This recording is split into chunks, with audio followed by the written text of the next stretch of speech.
Welcome to Hashtag Trending, the weekend edition, and our series, Can Canada Get Its Mojo Back? We've been addressing the challenges that Canada is facing as we move beyond the digital age into a new age of artificial intelligence. Now, if you've been paying attention to the news, you'd know that in the past few weeks, it hasn't been an easy time for Canada. There was the threat of huge tariffs that would have devastated our economy, and a realization that this was a wake-up call. While natural resources have long been the driver of our growth, the reality is that we've become much more of a services economy. At a time when digital forces and artificial intelligence is transforming the world of service economies at a speed that no one would have ever thought possible. So as much as this week's crisis brought this into focus, we're not talking about a short-term problem. And in fact, this interview was recorded before tariffs were imposed and thankfully delayed for a month. But make no mistake, with or without last week's crisis, Canada has a huge challenge. And that's what this series is hoping to explore. In this episode, my guest is Colin Deacon. Colin is a senator in our upper house, but before that, he was a successful entrepreneur and businessman. And now, in the second act of his career, he has joined the political world as a true force, seeing the challenges that Canada is facing and trying to help Canadians do a second transformation of their economy. One of the first transformations? We go back to September 10th, 1939. Canada officially declared war on Germany, a week after Britain and France, and a couple of years before the United States came into the war. At the start, Canada was totally unprepared. We were a backwood, former colony, barely survived the Great Depression. We were broke and totally unprepared for a world war that had just been declared. Our regular army had 4,500 men and 5,100 partly trained reservists. Our Air Force had fewer than 20 modern combat aircraft. Our Navy had 6 destroyers. Now, despite these limitations, Canada mobilized. In December 1939, we sent the first Canadian troops to Britain. We established what was called the British Commonwealth Air Training Plan, where we would train 131,000 airmen by 1945. And Canadian shipyards began building corvettes and minesweepers for the Battle of the Atlantic.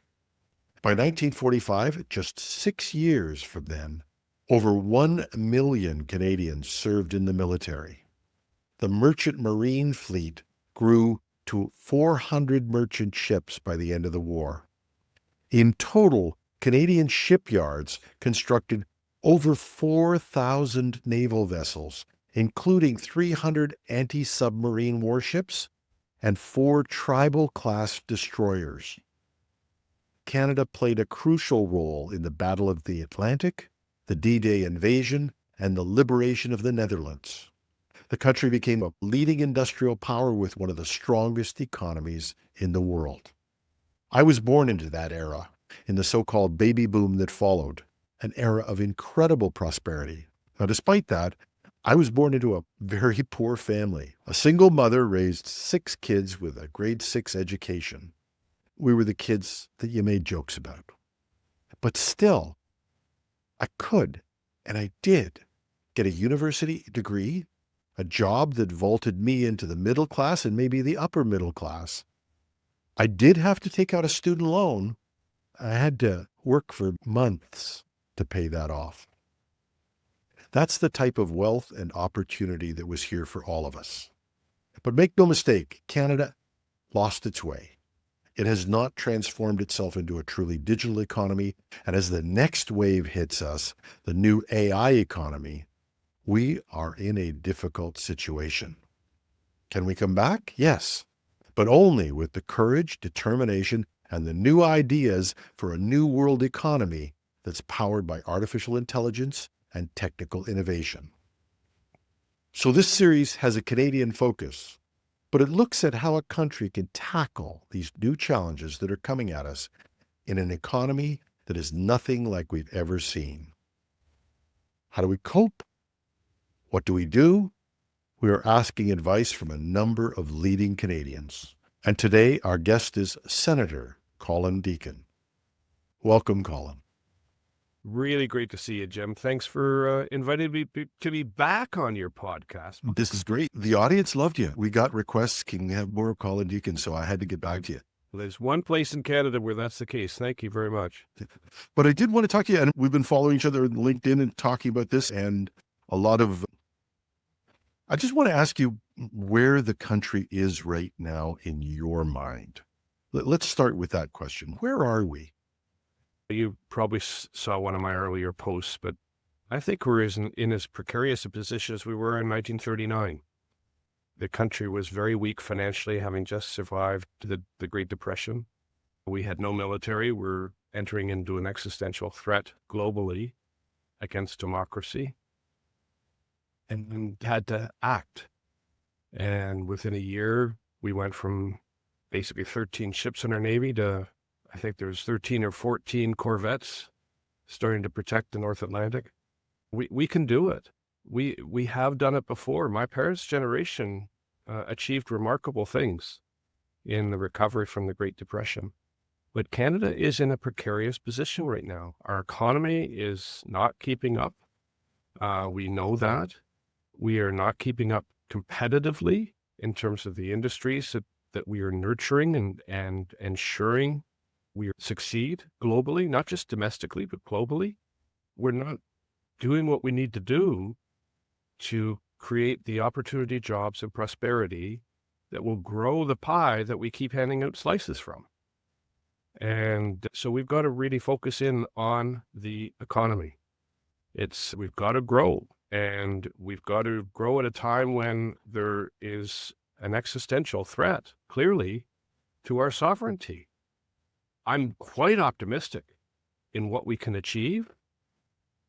And I'm actually thinking that we may look back. I heard Jean Charest say this, and I think it was a really useful comment, that we may look back in a decade and say that President Trump may have caused us to finally address issues that we should have been dealing with for more than a decade or two or three. Yeah, I agree. On one of your LinkedIn posts, I was looking for it earlier because it just, you know how you read something and then you go back and you think, that just rang out at me. On one of your posts, it's got, this is a break glass emergency. I forget who said that, but it was just perfect for me. It was Senior Deputy Governor Carolyn Rogers last April, the Senior Deputy Governor of the Bank of Canada. And I thought, I valued that from the Bank of Canada because I've felt that for the time I've been in Ottawa, that there just hasn't been an appreciation of how productivity occurs. It actually was in the letter. When you apply to the Senate, you read a letter. So when I applied, I think it was probably more than 7 years ago, the basis of my letter was Canada's lagging productivity and our lack of embracing innovation.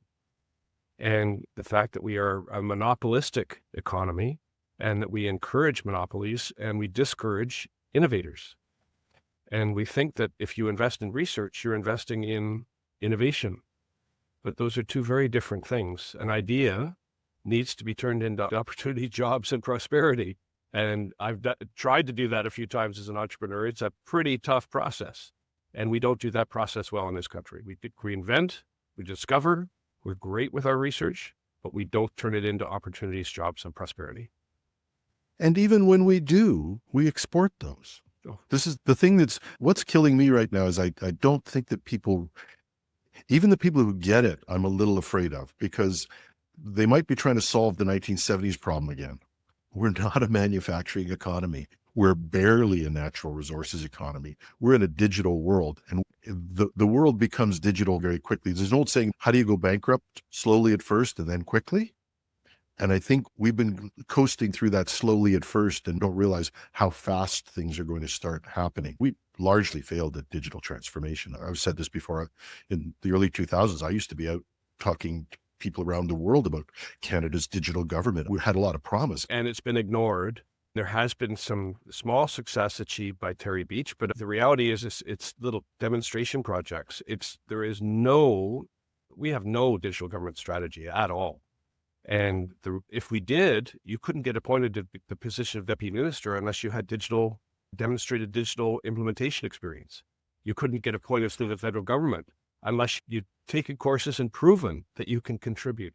None of that. Ask the Canada School about the programs they have available, and there's not one deputy minister that requires their team to take those digital courses.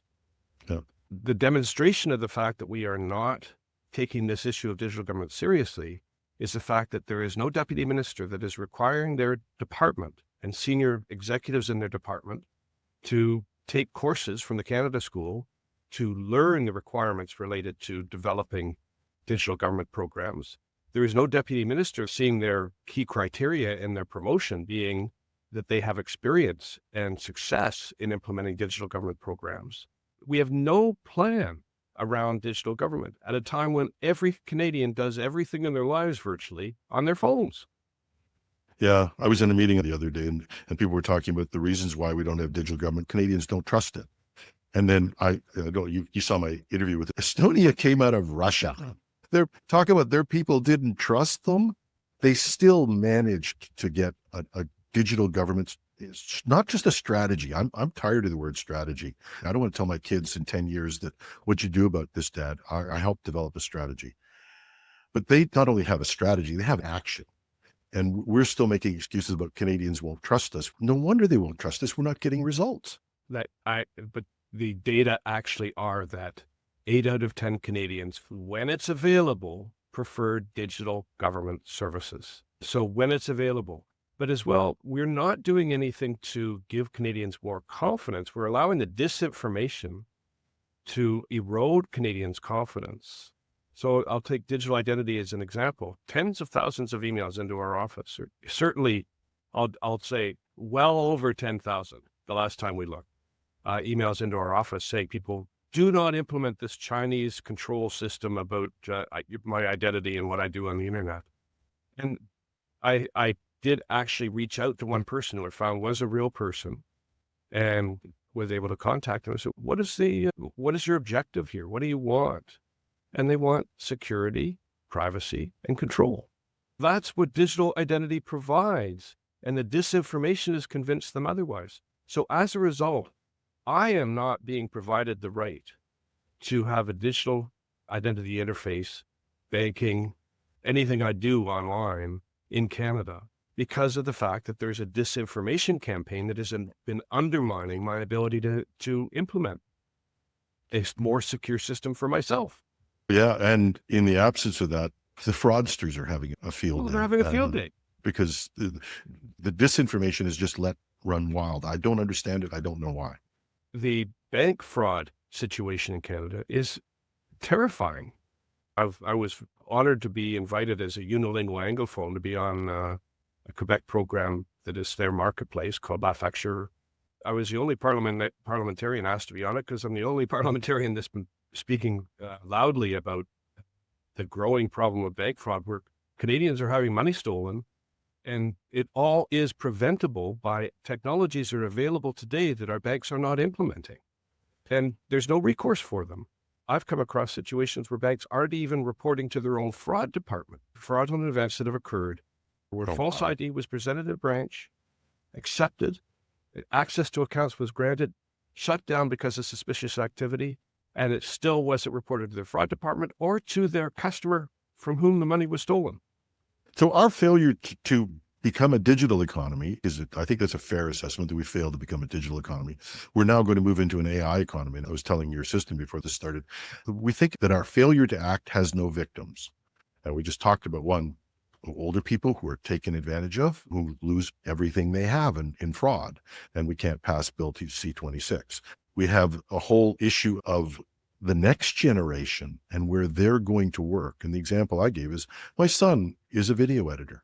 He came out of school, very talented, a great YouTube video editor. Guess what? Those jobs are gone. And they went in about 12 months. Why? Because the company he worked for discovered they could edit with AI faster than they could and cheaper. And that was it. And now he's looking for a new career. I don't know where he's going to find it. And that stuff disturbed me. So the question is, what should we be doing? You're an entrepreneur. You've helped build wealth and worth. What should we be doing? the biggest single highly strategic change that we have to make in this country is that government has to orient itself around innovators and entrepreneurs. Innovators are the source of prosperity and opportunity and jobs in our future. They are constantly looking at problems as opportunities. And the trouble we have right now is too many of our public policies come out of Ottawa from people who are not entrepreneurial, whose job is to avoid risk, not embrace it. Entrepreneurs embrace risk. They look at ways of doing what everybody says isn't possible to be done. And my view is the toughest thing we have in Canada right now is to get those out of the way that are saying it can't be done. And those who are doing it accelerate their efforts. So to me, regulatory reform is really important to make sure that our regulations are pro-competitive, really support new entrants into markets who are bringing disruptive alternatives, because we can have disruption from within or disruption from outside of the country. And right now, it's all coming from outside of Canada. So that means all the wealth is leaving the country that disruption is causing. Let's become entrepreneur and innovator-centric. Let's use that in procurement. Let's look at our regulations. Let's look at our programs across government and start to use our entrepreneurs as our competitive advantage globally. And if we did that, we would become the disruptors, not be the disrupted. And right now, we are very clearly the disrupted. Because I'd like your opinion on it. Because yes, we need to get more engaged with entrepreneurs. We don't like to take risk. It bothers the heck out of me that we won't risk $10 million or $20 million, but we'll give away a pile of money on an HST rebate that does nothing. So we have no equivalent. Or battery plants from foreign. Or battery plants that foreign IP. And we're about to give away $2 billion on AI that will yield, I say this clearly, will yield us nothing. And so we won't take those risks. But structurally in the government, I was watching this when I was at a meeting or watching different people, and they all know they're siloed. They all know that they're risk averse. The employees know this. The people who are leading these departments know what the problem is. You can't cross lines in Ottawa. You can't cross departments, and you are there to avoid risk at all costs. How do we get past that? And it's not, by the way, it's not political. We've had party after party in power. This is not new, but somehow we've got to break culture in Ottawa. Yeah. It's a culture, right? And so I don't blame the public servants for being anti-risk. I don't blame them for being siloed. That's the culture. That's the structure. So we've got to find ways to break through the structure. And I think the supercluster idea was kind of one of those concepts. The trouble with the supercluster idea was it was all about funding, with Ottawa still in control of where every dollar went and how it was spent, versus the key issue, which is really regulatory and procurement, as far as I'm concerned. Our regulations have stagnated. Our regulatory process has completely stagnated in this country. We regulate in decades and technology is moving in months. So business models are changing in months. We have got to find a way to sectorally almost create sandboxes that bring those who are at the cutting edge of innovation together in key areas where we see our future, and build procurement and regulation and programs around the needs of those curated innovators. And they should be curated by the subject matter experts and by private investors. Because what you want to make sure is that technology and what they're doing is safe and real and competitive. And number two, you want to make sure that there's an opportunity for growth that the private sector is willing to invest in, because we will not have the government resources necessary. And you may recall that a year and a half ago, we published a report in the Senate talking about needed an innovation strategy for the data-driven economy. And that was our banking committee report. The biggest issue wasn't money. It was the IP protection. It was data rights. It was all the stuff around the investment structure so that we didn't have a leaky bucket. If you can give certainty around regulatory reform and procurement and a few other elements to investors, they'll come in. If you've got a quality technology and an opportunity that has that certainty around it. But right now there's so much uncertainty. There's no business investment in Canada, relatively speaking. And with the current threat that we're facing, there's going to be even less, or there is even less. Yeah. So for me, it's becoming very specific in how we run our government services and start pushing the departments to the periphery. The crazy thing is that in that same report that was that it leads out by saying those industries and those places where we have done digitalization, where we have gotten it, we actually survived COVID better. We know that this yields results. 20 years of data from Stats Canada showing that digitally intensive industries grow 4 times faster than the GDP of the country. Yep. But we still ignore the public policy changes to accelerate that across the economy. Yeah.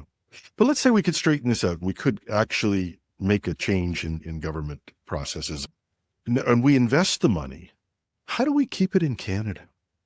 That's the thing that just drives me crazy because we keep investing. There's lots of IP that gets developed in Canada. Most of it goes out and gets exploited by people outside the country. 58% is gone within 2 years, funded by Canadians, publicly or privately. No, it's absolutely ridiculous. But you had Jim Balsley on a couple weeks ago, and certainly he spoke to our committee very passionately, was incredibly well received by the Banking Committee in the Senate for the strength and clarity of the points he was making. But the biggest issue is that we've had a leaky bucket as it comes to commercializing those ideas, the process of taking an idea and turning it into opportunities, jobs, and wealth is very different than the process of getting to that idea.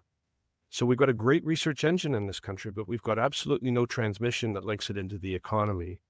And as a result, it's by chance that one starts to get commercialized in Canada, and the system isn't working for entrepreneurs for the most part. Sometimes they're fortunate enough to be in a really good incubator that's changing that, like CDL or another number like that.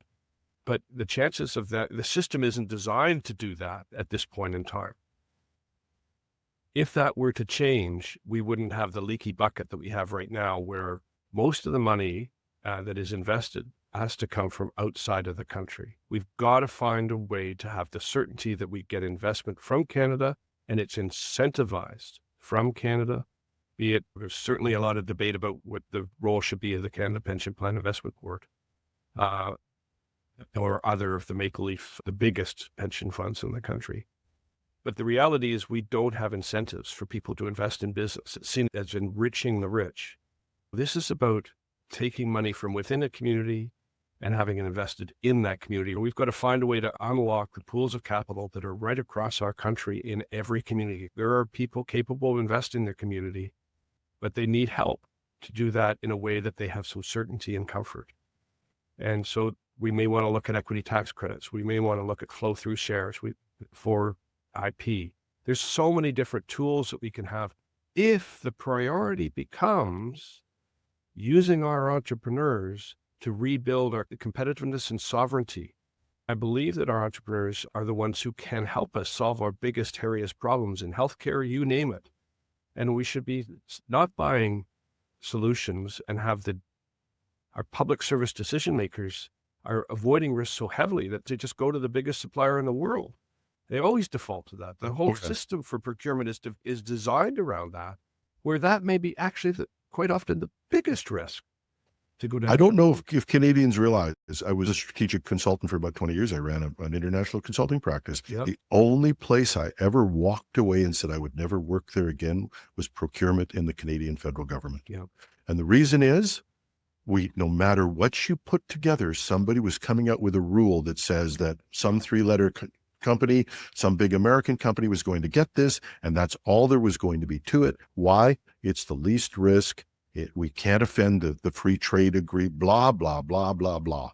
And it was a setup from the word go. It's just so upsetting. I say it often, and I believe it to be true. The way that Ottawa manages risks in the whole process for managing risks actually creates them. Yep. In the long run. Actually. Yeah. And that's why we find ourselves where we are today. Yeah. Another place that's got to change. One question, and this drives me nuts, and maybe you thought it through, is Silicon Valley when I was down working for Cisco in early 2000s or around there, Silicon Valley was a different place. people were taking risks. They were trying to drive new businesses. Some of it were silly risks. It got crazy. We had the bubble burst and all that stuff. But it was a competitive economy. My sense now is that the Peter Thiel sort of philosophy is that you drive a monopoly and you drive it hard and you drive it through North America. How do we survive that? Because we're just de-risking ideas as we did with AI. We just de-risk this stuff, do all the development, and Google buys it and says, thank you. If they can't buy the company, they'll buy the person, doesn't matter. We could never stand up to that degree of free cash that's floating around. Is there a way for us to get through that? Incentives. When you don't have a clear path forward, you have to create something that's dramatically different. I looked at Ukraine as a great example. Ukraine, it was an analog government based in the Soviet era. Yeah. And Zelensky was elected. I was honored to actually be in Kyiv for that election in 2019. The world was laughing about him. He was a comedian. It was just outrageous that this man was being elected president. But he came in with one huge priority, and we've spoken about it before, and that's to digitize government. Yeah. And they went in 3 years from zero to being the world leader. Canada has been stagnating for a generation, and we just keep plummeting down the list because everybody else keeps moving ahead. But literally for a generation, we've stagnated on this issue. Back to the early 2000s when you thought it was possible. It was possible, but it was never a priority. So he created DIA. He created a world-leading system that is being attacked by the Russians from day one vigorously. You could be sure that the one thing that the Russians want to break into is DIA and all the data. So he succeeded. Look at that army, how they succeeded from the get-go. Biden was going to fly him out. He said, "Do you want a flight?" He said, "I don't want a flight, I want ammo." So the reality is when you've got a strong will and when you have that strong political leadership, you can accomplish a lot. I believe in Canadians. I believe in the country the spirit of our country in 1939. And in 1940, Churchill, that 5 days in May 1940, when Churchill became prime minister, and the battle really began to protect Great Britain and democracy, Canada came to life and was very quickly a country that was recognized and respected. And we went from being nothing to being the fourth largest military in the world. It's remarkable what we accomplished. We can do it economically and militarily, but it requires political leadership to unite the country around it. I think President Trump has achieved the uniting part. If we don't act politically with political leadership, it'll be, unfortunately, a dividing activity in the end, and Trump will win. I think Canadians are ready to be united around this issue. I hope you're right, because I believe that there is something percolating there. And I think the 1939 example is great. We got into this ahead of the United States, a much bigger economy, and we led at those times. And I think we've lost our sense of the fact that we could lead. And that troubles me, and probably all of us. It should trouble what we're going to leave our children and the legacy. Well, and the leading doesn't actually sometimes cost money. We created forward observation officers. My dad was one in the artillery. We devolved authority from generals down to lieutenants, captains on the front line with the troops on the front lines, directing up to 150 guns from the front lines. The Germans thought we had an automatic artillery weapon because it was the only way you could have that much firepower that quickly. Yeah. In their minds. It was a devolution of authority. The other one we did is we had tanks that were not able to keep up. They took the turrets off of them, put machine guns on them, called them kangaroos, and used them to blast through German lines and fight from the rear flank. There's so many different ways that we innovated. And to me, we have got a government that can't innovate because it's seen as risk. And to some extent, a lot of people who feel that if we stand up to the U.S., that means we have to be enemies of it. We don't have to be enemies of anybody. We can stand up and find our own strategy and our own way through. Absolutely. And I think we should be spending federally a whole lot of money advertising on U.S. television social channels about how when we put in countermeasures, if we do, this is the last thing we want to do. But we have no choice. Yeah. And we're sorry for the pain that it might cause, and we will release these as quickly as possible. But the threat has to be taken away as well. We could take that $2 billion and that we're going to spend on AI and do that. And I laugh about this, but the Chinese, you have to respect them. They didn't adopt the same strategy as Silicon Valley. They have come out now with an AI product, open source, as good as anything. I've been working on it and inspecting it. It's as good as anything out there. And they just changed the rules of the game. And we need that sort of piece to change the Absolutely. rules of the game. Well, that's what President Trump is doing constantly. Yeah. He has totally changed the rules of democracy in politics. Yep. And we need our own alternative to that. If we take a look forward, we reserve our optimism. Tell me about the future that you see, that if we got it together. I'm really optimistic about our country. I believe that globally, people are going to be looking for a safe place to host their data. Right now, we remain at the wrong end of a data vacuum. We remain at the mercy of the most ugly cyber terrorists out there. Bill C-26 would have made it through the Senate had a very big flaw identified by the sponsor, Senator John McNair, which I'm really glad he identified it. Unfortunately, by proroguing Parliament when he did, the Prime Minister ended up with that bill dropped. All that has to happen is the House has to accept the amendment from the Senate. That means the bill just needs to be reintroduced as amended, get approval in the House of Commons instead of get approval in the Senate. It could move through very rapidly with the approval of the House and the Senate. There's no debate from anybody on where the bill stands as amended. We know how to move a bill through the Parliament in 2 days if we need to. We did that with the largest trade agreement the world's ever seen when COVID hit. So there's no excuse for it, and not to criticize any politician. That's not our job. This could have been done. Yeah. And that's sad because it wasn't a priority. An amended Bill C-27 could be brought through very rapidly. Unfortunately, the stalemate in the House of Commons all fall meant that bill just died, where it was 96% of witnesses to the Indo Committee in the House agreed that the bill should be passed, that there were amendments that were very reasonable to bring some certainty to that bill. So the reality is we don't have updated data rights.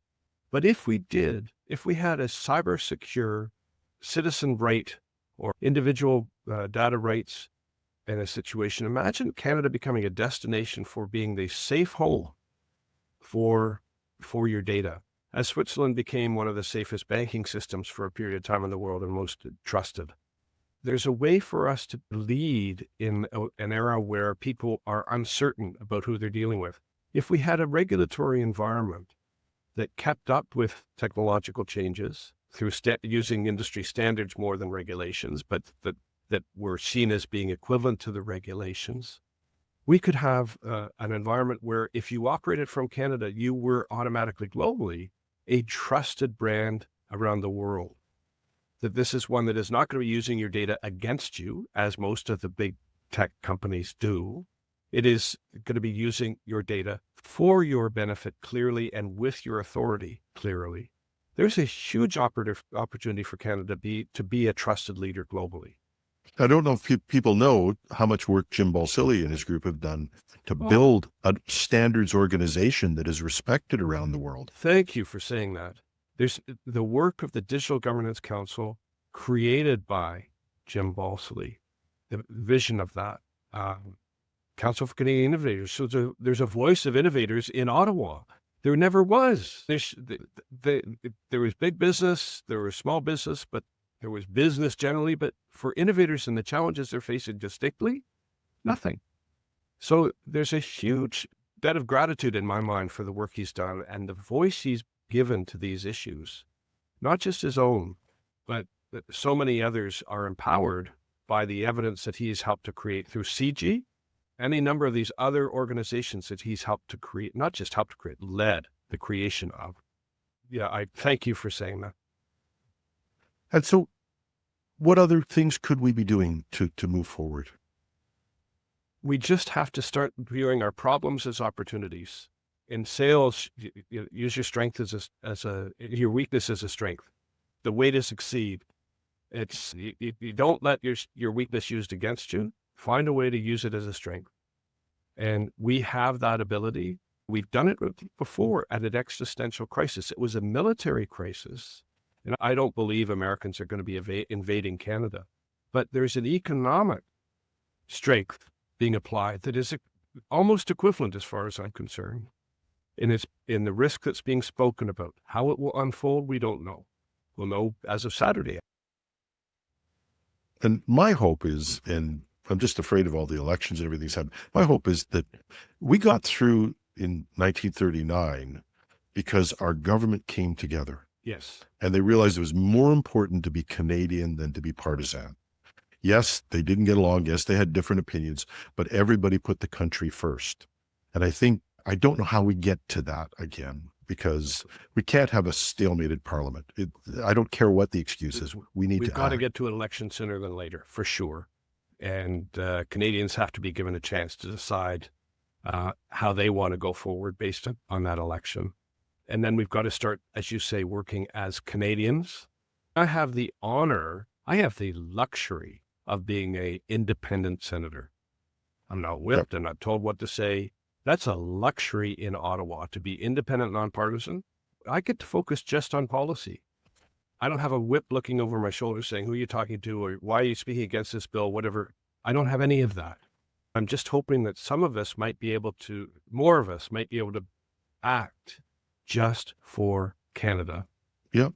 Which is, and in fairness, you can criticize the Prime Minister, but one of the great things I think that we did was to try to depoliticize the Senate.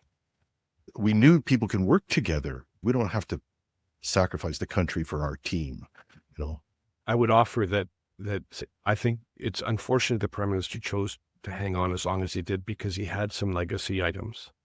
Yep. But they've been lost in the division that has emerged, that I think the division is not going to help Canada right now. Yeah. So at least he's resigned.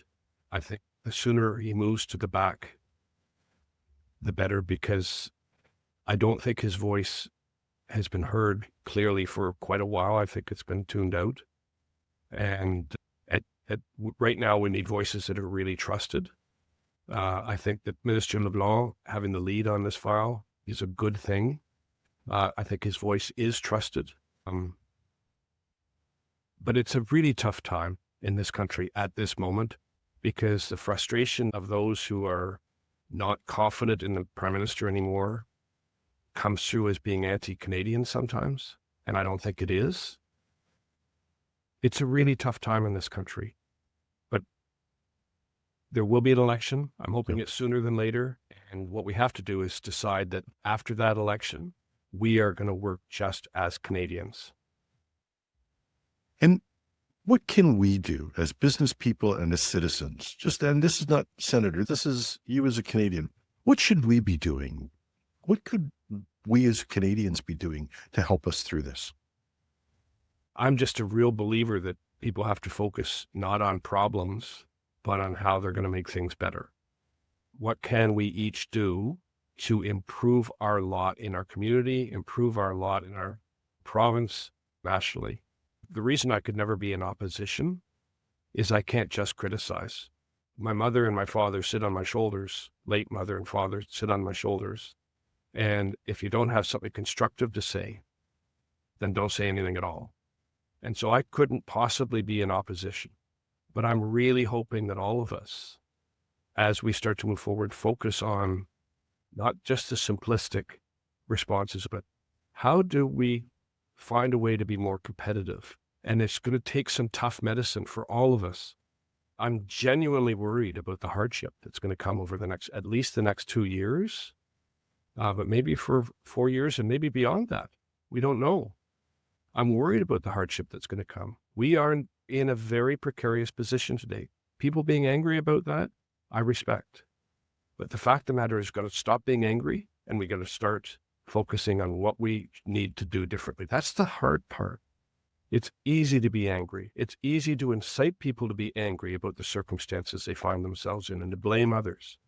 We got to stop that and start moving towards what do we do differently that will start to unite us And let's focus on the things that unite us. And if they're really challenging issues that people are not agreeing on, from my standpoint, let's put those off to the back burner for a little bit and focus on the ones that we can all agree on. Let's start to build some momentum of being Canadian first, and then start to deal with some of the tough issues we're going to have to take on right up front, for sure.